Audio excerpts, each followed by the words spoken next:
let's talk about something interesting when it comes to the AP poll. Now, I got to give credit to Brett McMurphy from On3 Sports, but more importantly, a resident BYU fan who is far more brilliant than I am at looking at trends, statistics, and the like, and that's Jeff Fuller. Now, Jeff has done some really, really cool research that indicates that AP poll voters have routinely underrated BYU, at least in the recent past, when it comes to their finishes in the AP poll relative to where they start, whether it's in or outside the AP top 25 preseason poll.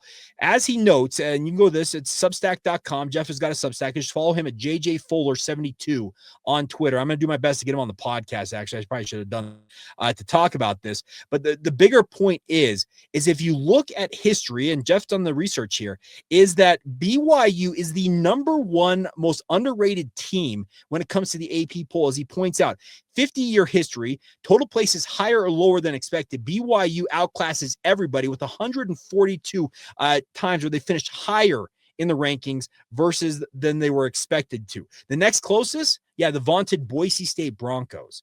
25 years, Boise State takes the lead there, but BYU is second in that regard. Past 5 years, BYU once again outclasses Boise State 42-22 in terms of those places, higher or lower relative to their expectation. BYU is perennially underrated, and I get why the voters this year left BYU just right on the doorstep of the AP top 25. You lose your starting quarterback, just from a 30,000 foot view for a lot of these voters, they're going to knock BYU down a peg or three. But the thing is, BYU's in a very advantageous position. Remember, last year, they were way off the radar. They were 5-17. Missed out on a bowl game. Were picked to finish 14th in the new look 16-team Big 12. And them and Arizona State came flying out of nowhere to rise up the national polls. The BYU top out, were they 6 at one point, if I recall correctly, in the college football playoff rankings? That may be a touch high, but the point remains. BYU went from way off the radar to near top of the rankings. They were in the top 10 nationally. Well, BYU starts this year unofficially is number 26 in the country in the AP poll. You win a couple of games right out of the chute, even if it is Portland State and Stanford, you're 2-0. Teams at the back half of the top 25 lose games, and suddenly you find yourself inside the top 25, and all you got to do from there, keep winning, keep climbing, and live your dream as one of the teams that, once again, did much better than anticipated when it comes to the AP poll. I will also add this, and Jeff retweeted this, comes from our good friend Cougar Stats. And the thing is with Cougar Stats, they have pointed out that BYU's AP preseason ranking after being ranked the previous season, they have never checked in ranked higher. Speaking of the preseason poll, the year after they finished the season. So look at 1984, obviously finished number 1, winning that national title. The next season's preseason ranked 10th there. The next season final ranked 16. They have gone every year. They've always finished high and then fallen down in those rankings. I think he points out there's 6 or 7 times they have. So let's see. Jeff Fuller, according to this, all 10 of the times BYU's finished top 15 in the AP poll, they have never been ranked higher in the following year's AP poll than their prior year's finish, including being unranked in 6 of those 10 instances and only inside the top 15 once at number 10 preseason in 1985. Pretty interesting intel that BYU relative to expectations is going to exceed them. I think BYU's in an advantageous spot, as I said, sitting on the doorstep of the top 25. You don't need to be inside the top 25 to live your dream of playing in the college football playoff. Arizona State proved that last year by winning the Big 12 and obviously come in within a pretty awful targeting call of knocking off what is now preseason number 1 Texas. But the point is, this is a BYU football program that has everything to play for. And Connor Pay said it yesterday on the podcast. For those of you who are everydayers here on the Locked On Podcast Network, he pointed out that the chip on BYU's shoulder, it should be sizable. They should think, hey, we finished 13th last year, and you think we're going to drop outside the top 25? Great. We're going to go out there and prove ourselves once again.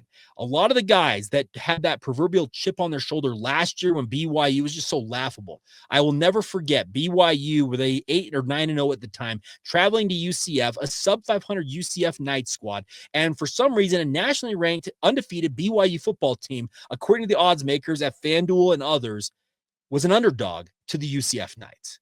That was so laughable. And if I was a guy who was inclined to bet, and sports betting, it's not my jam. I also live in a state where, kind of not kosher, but the point remains. If I were a betting man, you should have hammered that line that BYU was an underdog against UCF, because in talking and the feeling around the BYU football program that week in particular last year, you could tell that they were irate, saying, wow, we are just absolutely getting disrespected.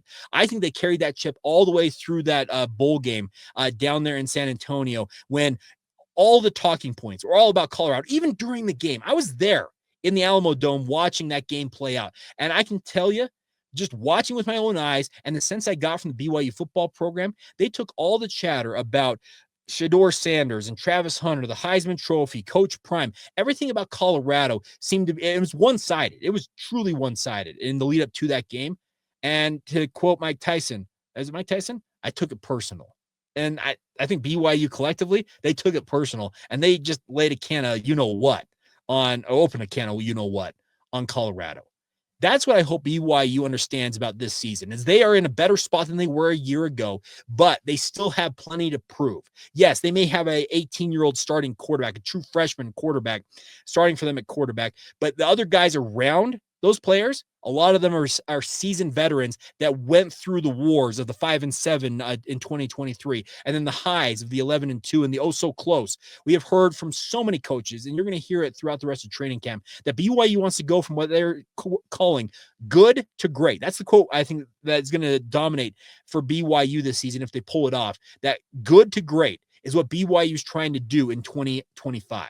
And I hope they pull it off. And I hope, once again, that what Jeff Fuller, Cougar Stats, I know that on 3, Brett McMurphy, BYU is the number one most underrated team in the AP poll, I think the last 20 years or something like that. They need to out there and show once again that the national pollsters might want to put some respect on BYU's name, because history suggests that BYU routinely has been outperforming those expectations, and probably deserves a little extra love when it comes to the national polls, at least in the preseason. All right, that's going to do it for today's edition of the show. As always, thank you for all of your support. I promised you guys earlier this week I was going to get to a conversation with John Moya-Payao. That is still coming. Austin Leusa I've also talked to. And yesterday, I also had a chat with Kelly Papinga, obviously the edges coach for BYU and special teams coordinator. Had a great one-on-one chat with him as well. So those are all coming up later this week or early next week here on the Locked On Cougars podcast. But if you want the best coverage of BYU training camp, where else would you want to go? We're here for you guys literally every single day. So please subscribe, rate, review, share it with your family and friends, and heck, join the Locked On Cougars Insider Group and continue to support what I am doing with this podcast. It's a labor of love. I am absolutely having the time of my life, and thank you for being along for the ride with us right here on the Locked On Cougars podcast. And as I like to say to sign off every single day, make sure you check out the Portal podcast, by the way, if you want the latest when it comes to all things college football, whatever's happening, transfer portal, recruiting, what the future of the sport looks like in general. Brian and the guys over at the Portal podcast, they've got you covered. Make that your second listen coming up right after this one. But as always, thank you for making Locked On Cougars your first listen today. And until tomorrow, everybody, thank you for being an everydayer right here on the Locked On Cougars podcast.